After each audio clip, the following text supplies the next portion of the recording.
Welcome to the top 10 worst Naruto fanfiction cliches. Today I'll be talking about the worst cliches in Naruto fanfiction, starting with the number 10, Betrayal. More often than not, we see in a number of fanfics how Naruto is betrayed by the village, he is somehow betrayed by someone close. This is an excuse to, well, have this awesome Naruto that doesn't resemble our dear knucklehead at all. This is bad because it contradicts everything we love and respect about the canon characters. For example, there are many fanfics that deal with Sakura, some with no, with Konoha in general, just not caring anymore about Naruto, giving two fucks about him and sorry for the language, and then deciding to dump him somewhere. More often than not, this is spearheaded by another bad cliche that we'll talk in a minute. And it's bad of more often than not, Danzo spearheads this and is to either kick Naruto out of the village, so for his own ends, or we get it just because Naruto is a Jinchuriki. The village, for reasons beyond my comprehension, doesn't want the equivalent of a nuclear warhead undetermined in their place. That's why it's bad. The village will never betray Naruto. Naruto has proved over and over his loyalty to Konoha, and there is no point in saying that he's going to get betrayed because Naruto has this way of changing people. Naruto is an Ubersmensch. He's a superhuman. He's someone who will always find a solution. There is no Morton's fork for him. He will always end helping others. The next cliche in our long list of top 10 is bashing. It's perhaps not the worst one of them all, but it's terrible enough to deserve the need spot. What is bashing? Let's take any canon character, say Sasuke. Let's forget about starting his starting character development from the beginning of the series towards the wave arc and the tuning exams. Let's remove any and all positive traits. Let's turn him into a 2D copy of himself that is only in it for the revenge.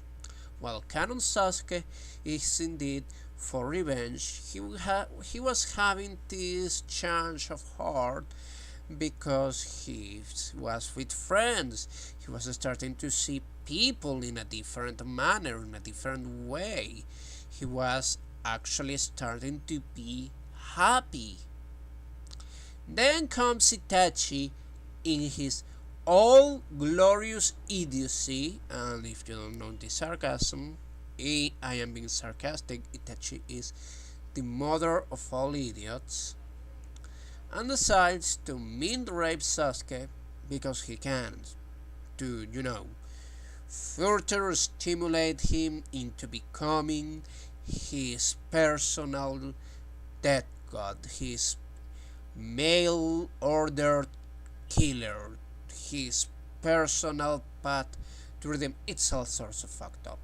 But this is basically Sasuke from the perspective of many fans. An Avenger emo that only angst, doesn't know what friendship is, doesn't cares about others, and all he wants to do is kill Itachi. And he's and from there he goes off to try and murder Konoha, every man, woman, children in the village, whether they're innocent or not. Granted, he did have thoughts of doing that in canon because, well, they knew how heroic Itachi was and how big was his sacrifice. Itachi is, well, a hot subject, best left for another video. But Sasuke bashing, it's a thing. It's simply taking the, as I said before, it's simply taking all the positive traits about the character and leaving only the negative, exaggerating them, making them almost funny parodies of themselves. This also happens with Sakura. Sakura matures through the series. While she's not given the biggest spot ever, she's one of the key pieces of Team 7. She matures from an immature fangirl to who had a crush on Sasuke to a kunoichi. Her the biggest reflection of this is not only during the Forest of Death arcs. I haven't reread the manga in some time. There is a reread thread in Space Battles I am linking in the description. But Sakura lays traps, takes care of her teammates, is worried about Naruto. She's not, oh, Sasuke-kun. No, she's not always about Sasuke. She does has a crush that she never moves on, and her pursuit eventually lands her marriage with Sasuke. But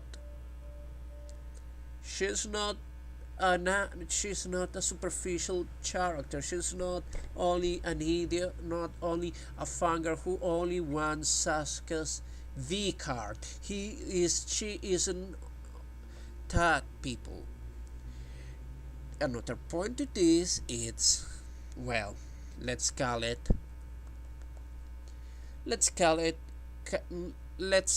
it's during the Chunin exams. Part of her character development is in the first of that arc, and I remember the image more or less. I remember that one of the Saunin Otogakurenins had her by her long hair. They grabbed her hair and she cut it off. And wow, she was like, she cut her hair off, the hair she probably took a lot of time to maintain in order to help her teammates. Those are things that happen in canon. Bashing dedicates itself to never mentioning this again and simply shrugging their accomplishments. Next on our top 10 is perhaps one of the other dumb points. The inept and evil or senile Sarutobi Hiruzen. This is going to be linked to almost every other point down the line, so bear with me.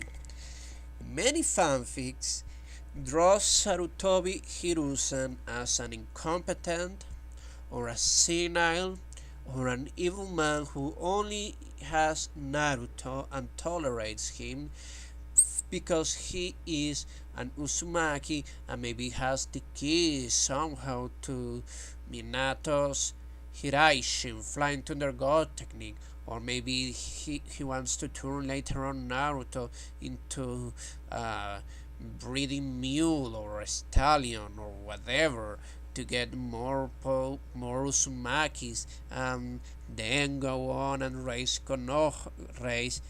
the elemental nature, whatever. Or Sarutobi is simply an inept guy who never sees anything wrong with the village, and everything the village does, it's always perfectly fine, or perhaps even worse is to say that Sarutobi is a senile Hokage and that he can do anything.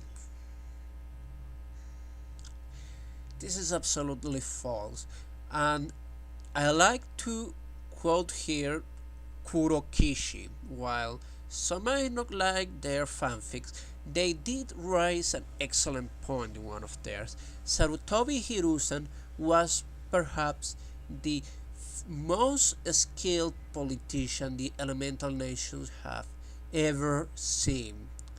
In a period of time where he held the seat twice, because he held the Hokage seat twice, the elemental nations saw a long time of peace.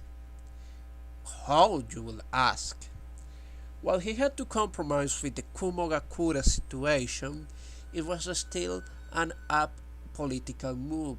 It was for the good of the village, sadly, but it preserved the peace that him and Minato had worked so far and so hard to achieve.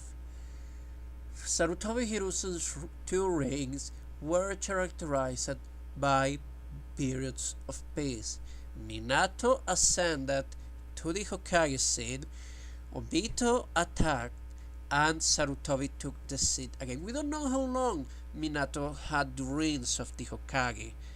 We only know that it was long enough for Naruto to be born and for the entire October 10th incident to happen. But let's assume it was at least a year. Sarutobi looks to be, I'm not sure if the wiki or the materials say what his age is, but let's assume he took the rings of Hokageship around 16 years old. And Minato looks like he was in his 20s.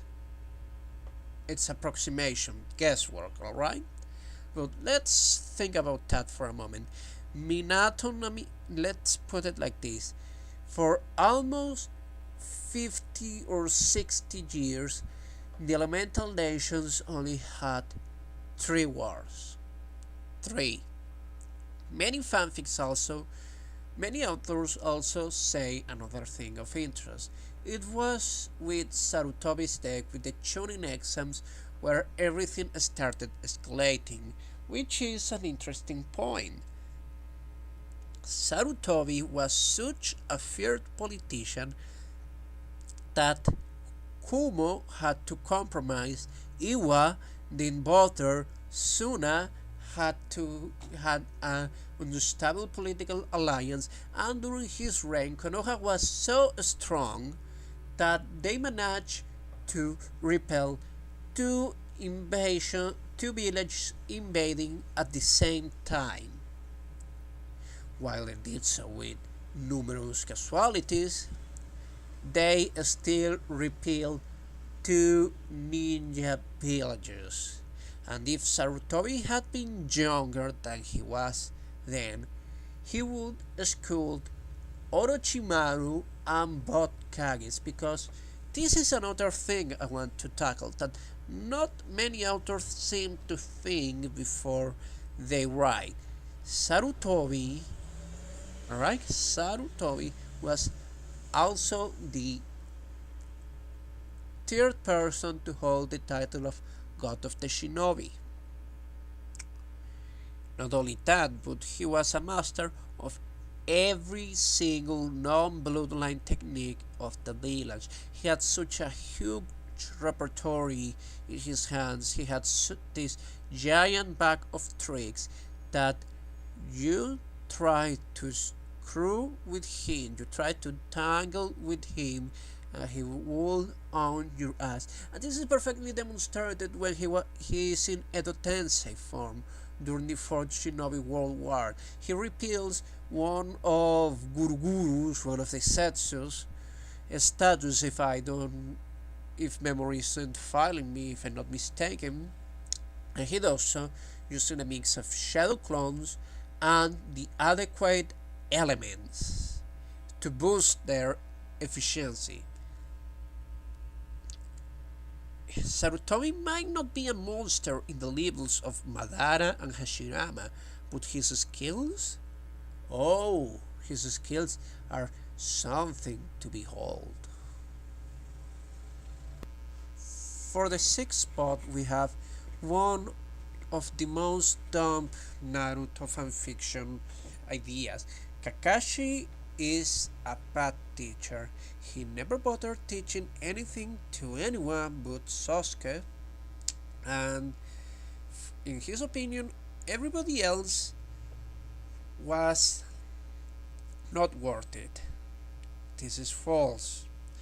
If you read the manga, there is a considerable difference between early Naruto, the very first time we see Naruto when he learns Kagebushin, and Chunin Exams Naruto.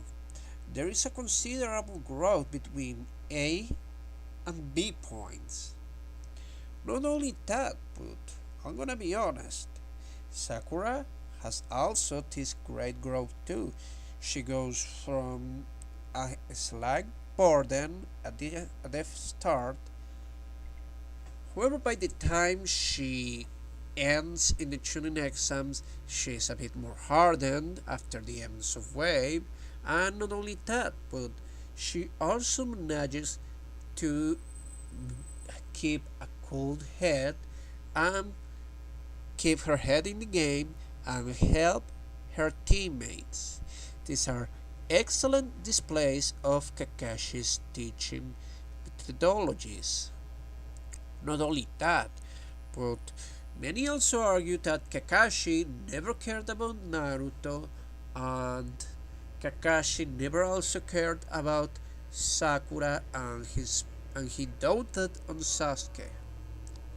Okay, let's start to address where this came from. Probably during the Chunin exams arc, where Sasuke was taken away by Kakashi during that month break period. Okay, I'm gonna say something here. Something. It's bullshit. Excuse the language, but it's bullshit. I'm gonna explain why. Gara, in part 1, before he got punched and got therapy no jutsu, was a bloodthirsty murderer that he listened to Shukaku and didn't hesitate to kill or threaten to kill anyone who pissed him off the slightest bit. He threatened Kankuro and Temari for that. I think he crushed a rain, yeah, let's call it rain, dude, ninja, Ganim, from Amegakure or Miss, not sure. And during the exams themselves, during the match segment, he nearly killed Lee. It took, if memory doesn't fail me, Guy's intervention to save him. It's very telling, right? For those that don't quite see it, chances are that this was Kakashi's thought process. Oh shit, Sasuke got branded by Orochimaru of the Sannin, one of the guys who survived against Hanzo the Salamander, and for surviving Hanzo told them that they could use the title Sannin. He's on par with Sarutobi, was a former student of Sarutobi. Oh, and he's facing Gaara, who is an unstable ninja kid who doesn't hesitate to murder. Oh god. Oh. It's not. Oh, yeah. I'm gonna take Sasuke away and leave Naruto to his devices and forget about Sakura. They are not worth it. No, in fact, he probably got off-screen training for Sakura, and meanwhile, Naruto got Ebisu, While some argue that Ebisu is a sham, I'd argue that he did give another technique of chakra control to Naruto, water walking, and also figured the best way to stimulate Naruto was to put him under heat. And what is the best way to put someone under pressure but to make them stand in hot water? You fail, you're gonna get burned, right? There is also the thing about Kakashi being Hokage. A Hokage cannot be one if they don't care for the village, if they are only strong and powerful, if they don't have that quality and that political savviness aside of caring about everybody, of seeing everybody in the village as family. I don't see that person being Hokage. I bring this up because if the Hokage must see everybody in the village as family, I've been raised to think that family takes care of family. Going by this logic, Kakashi could see, in a sense, Team 7 as almost quasi-family. It certainly would be, in my mind, why the teams work so well. On the fifth spot, we have perhaps one of the other dumb points that is related to inept, idiot, senile, evil, Sarutobi, take your pick, mobs. We only saw a single mob in the entire run of Naruto. That mob was when he graduated and where a ton of ninjas reunite thinking that, hey, the prankster Jinchuriki just graduated, that could be bad news. We better take action. They didn't even have time to take action. They got probably shut down so hard no one remembers them. Sarutobi also makes in his chat with Iruka after the entire Forbidden Scroll debacle about how some people got in their minds about doing things he didn't quite approve to Naruto, and those people were stopped, not the exact wording, but that is present in the said chapter. Sarutobi is pretty much protecting Naruto. The worst thing villagers were allowed to do was to glare at him and isolate him socially. That's it. They could beat him because if they attempted to, I bet they will have a nice Q&A session with Ibiki and Inoichi in the torture and interrogation department, because when you try to hit your goddamn nuclear warhead, you're worse than an idiot. If Sarutobi didn't took the measures he did, Konoha would have a Gara in their hands. Because I can see it very easily.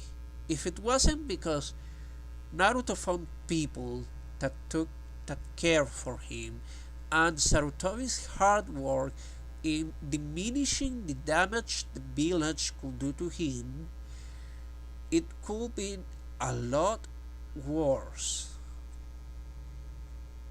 And that's why mobs make zero sense. There are a number of fics that take this and oh god, the extremes that make it. I leave a few examples in my description, but I'm telling you, it is pretty, it is nice, and one it's and the two in particular I'm going to be leaving are so bad, so terrible, it boggles the mind.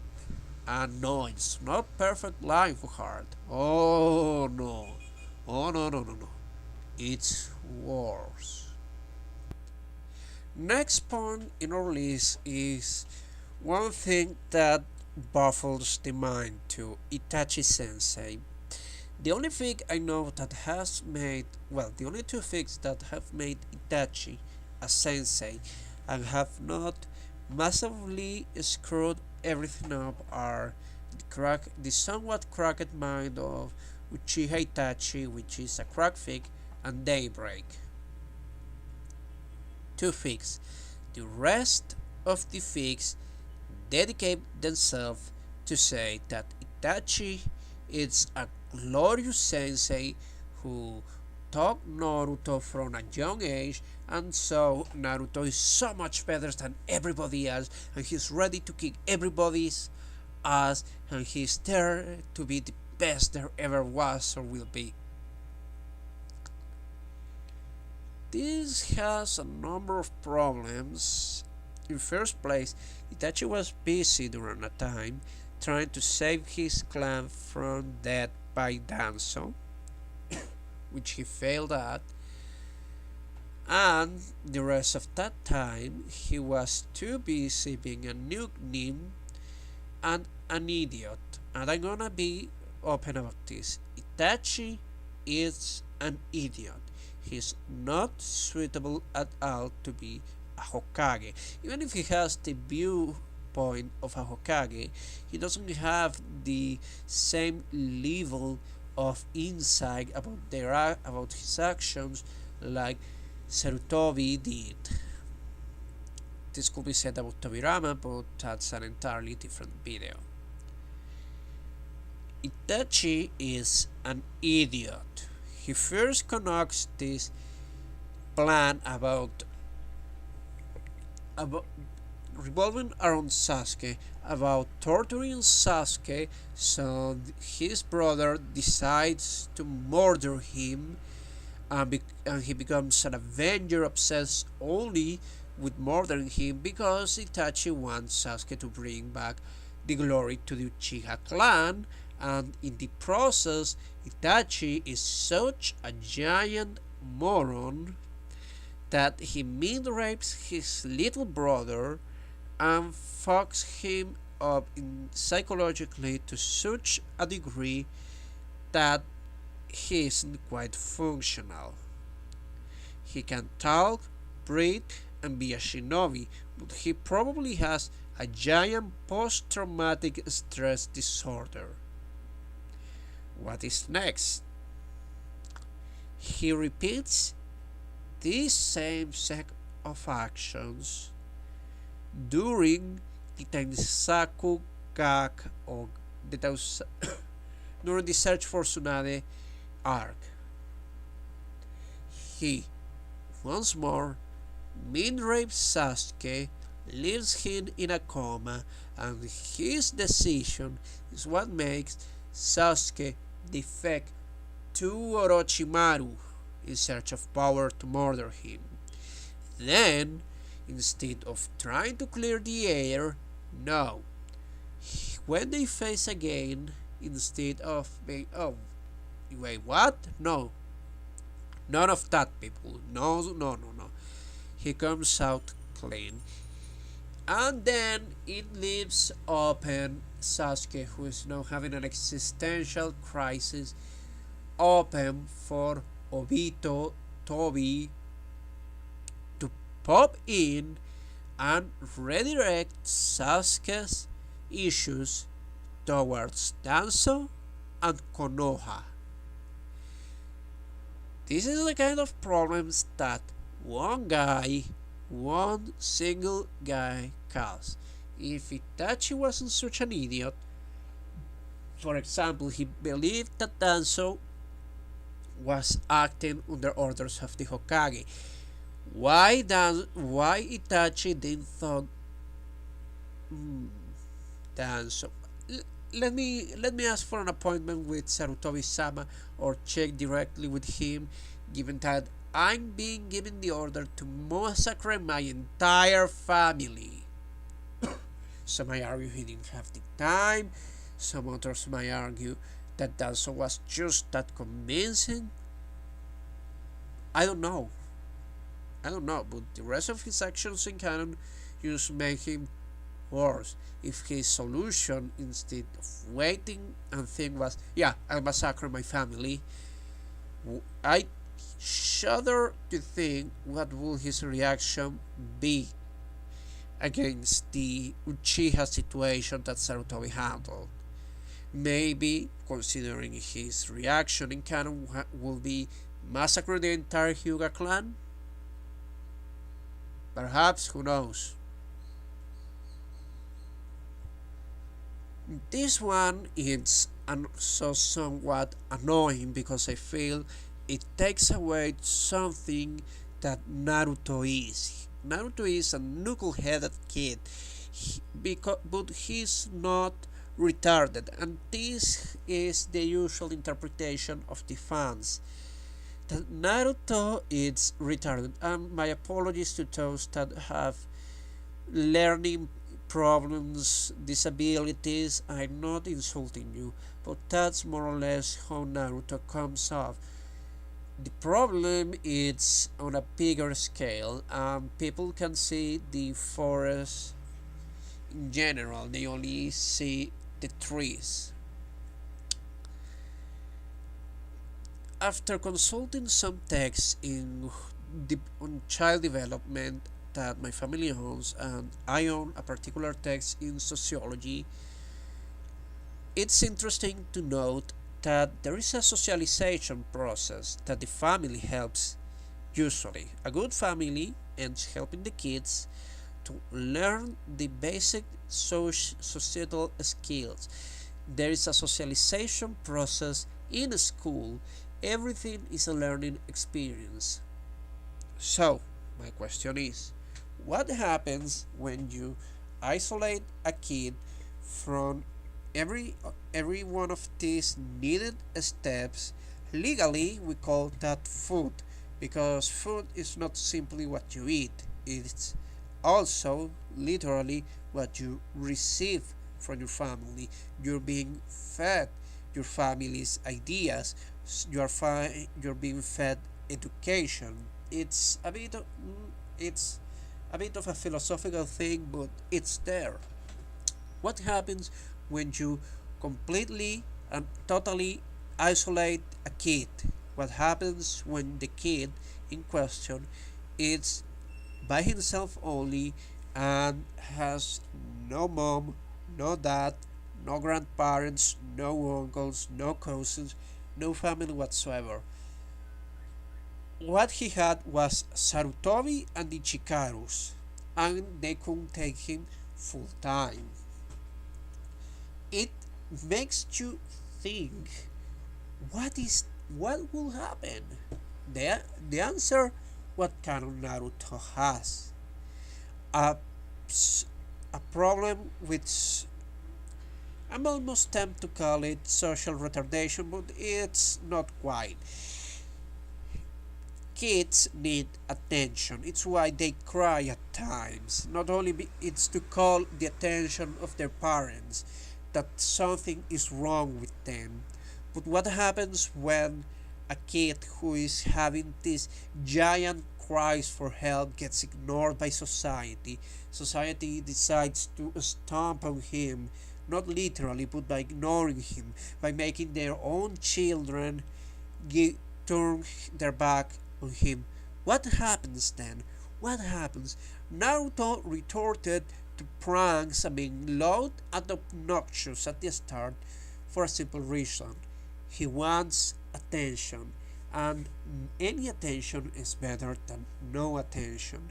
Negative attention in his mind is better than no attention at all. Interestingly enough, the manga supports this with Iruka of all people. And I'm sure someone is going to say, what? When Iruka is facing the back of the Hokage, he has this flashback when he was a kid, and it was shown that after the Kyuubi attack on Konoha, after Iruka became orphaned, he was also very much so a sad kid. He was a kid who retorted to pranks to get attention. He retorted to being loud to get attention. While he calmed down as he grew up, the parallelism is there.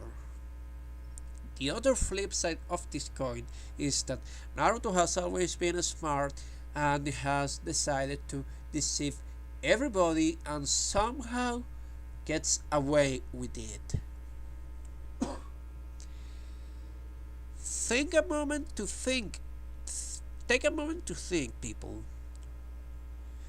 Naruto, a 10, 11-year-old, has enough skill to deceive an entire village full of shinobi. He has enough skill to deceive Sarutobi Hiruzen, the god of the shinobi, the Hokage, the guy who has more experience in him being a shinobi than most of the cast, sans Kakuzu, obviously. But he has more experience being a politician, seeing between lines, than most of the cast. So even Naruto managed to fool him. This is often connected to the previous point, Itachi-sensei. People, that's false. Itachi, as I've said before, what I've said, he's not really a great teacher.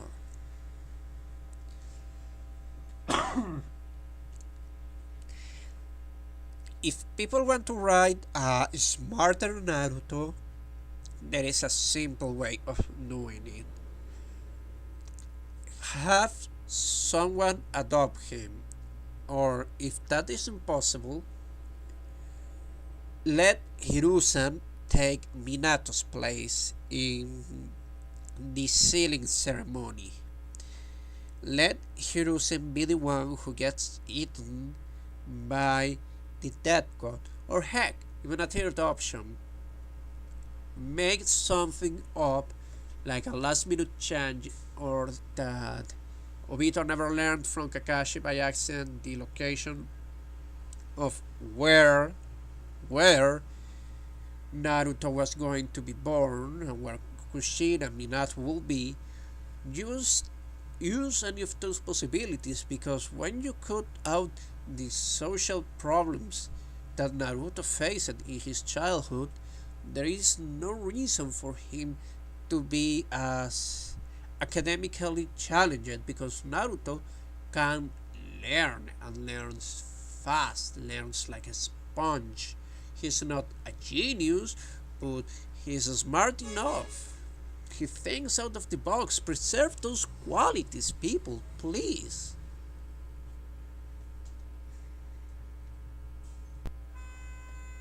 We're reaching the end of the video, so after this there's only one more point I want to address, but this cannot be overlooked.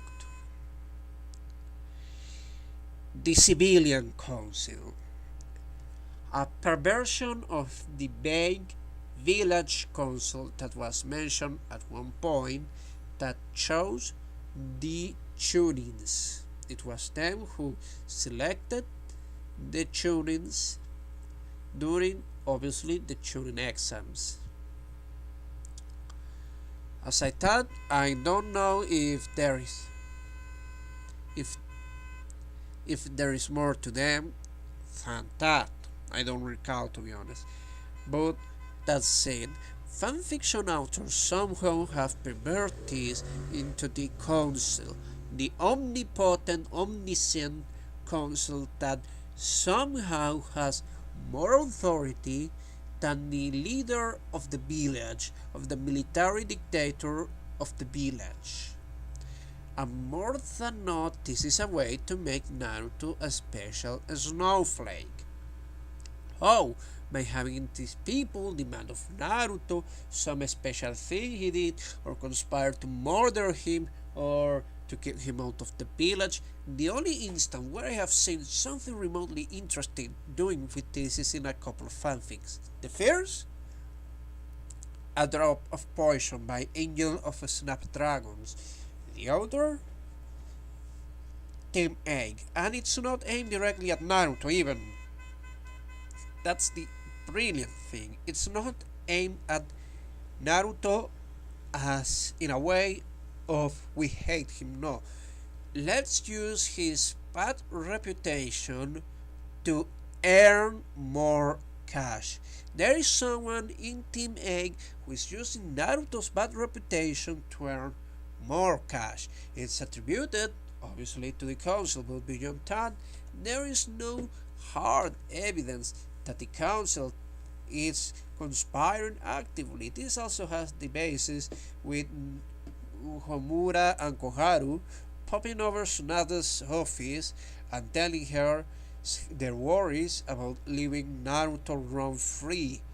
Worries that are entirely justified because people, Akatsuki, group of S-ranked ninjas, all of them are badasses in their own right, all of them are a nightmare to find. One of them even managed to take down a Hokage. Sure, a young Kage, but Gara was incredibly skilled, was in his element, and he still got taken down. It's this kind of thing that makes you worry. It's exactly why Koharu and Homura are suggesting to keep Naruto inside the village. Why?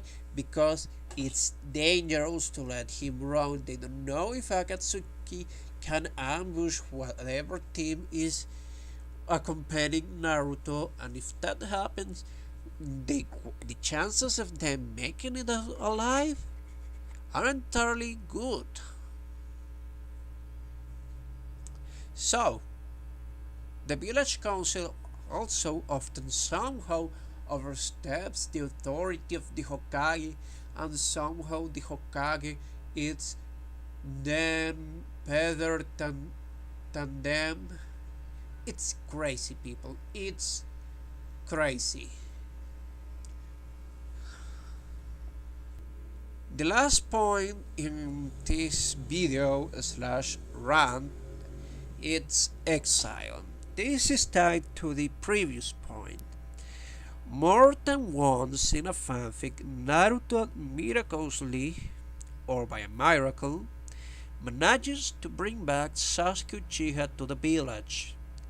Instead of being lauded as a hero, or rather, not even that, instead of being praised for doing a good job, for stopping the defection of a companion, for stopping his friends from getting hurt, what happens? Hmm? Anybody can guess? Anyone cares? Hmm? Hmm? Any hands raised? No? Okay. He gets kicked out of the village. He gets exiled from the village. Why? Because Naruto is an eyesore, because Sasuke Uchiha is so much valuable than Naruto Uzumaki. Let's start by breathing after we laugh our asses off. The Sharingan is a powerful tool, yes, but if it was that valuable, I'm not even sure. It's valuable, yes, but when Sasuke left, nobody bat much of an eye to it outside, Konoha himself, or rather Naruto, Kakashi, Sakura, and Jiraiya. It's one of those things that actually make you think. There was a retrieval team assembled, and we know how that ended. Not pretty. More often than not, this is made so Naruto can be free to join another village and show them how truly awesome he is, because Konoha hampered his potential somehow, don't ask me how, what they did. They somehow were an obstacle in the true power of Naruto Uzumaki, and thus no one is good in there. The exponential fig of this issue, there are many, some less than others, but is by Aragon Potter, I think. He's the author of The Raikage, a multi-chapter, massive fic about Naruto's exploits as the Raikage. It's filled with OCs and massive harm. I don't have anything about the harm genre, as long as it can be written well, interestingly enough, and doesn't turn the girls into 2D people who only have one simple answer, and they can still remain independent and question the relationship, etc., whatever. I have no problems. As I was saying, a massive harem, and Kumo, which was already pretty high up there as one of the shinobi villages, is now even bigger. It goes to the point that Naruto somehow outsmarts Konoha and makes them enter into such a massive debt that he owns the place. And it's the principal exponent because Naruto was exiled for bringing Sasuke back in the and winning really the Valley of the End fight. Let's assume Naruto woke up first and drag Sasuke back to Konoha, and and that was all. That was all. And what's his reward? What's his reward? No, though, you're gonna get kicked because we don't see you as much valuable, and you hurt Sasuke, and you couldn't hurt Sasuke, you know. Even if he was running, you couldn't hurt Sasuke. You couldn't hold the Uchiha. You couldn't hold. It's terrible. Even there are other fanfics that don't take it to the extremes, but the mere fact that Konoha is kicking out their deterrent, because want it or not, Jinchuriki are capable of much damage, and they act much like deterrents between the villages. In fact, Hashirama Senju distribute them with that goal of being this sort of deterrent because he did not want all that power by himself. It would be ridiculous for him to have all that power by himself. And oh my. So they kick their deterrent and they live a happy life ever after.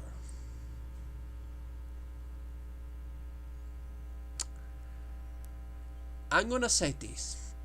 It's a terrible idea. It's the worst idea. And it's not a good idea.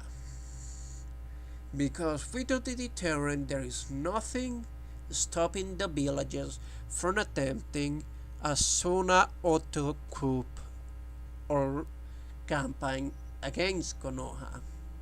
It's the fact that they have their own weapon of mass destruction in there that stops the other villages from poking Konoha.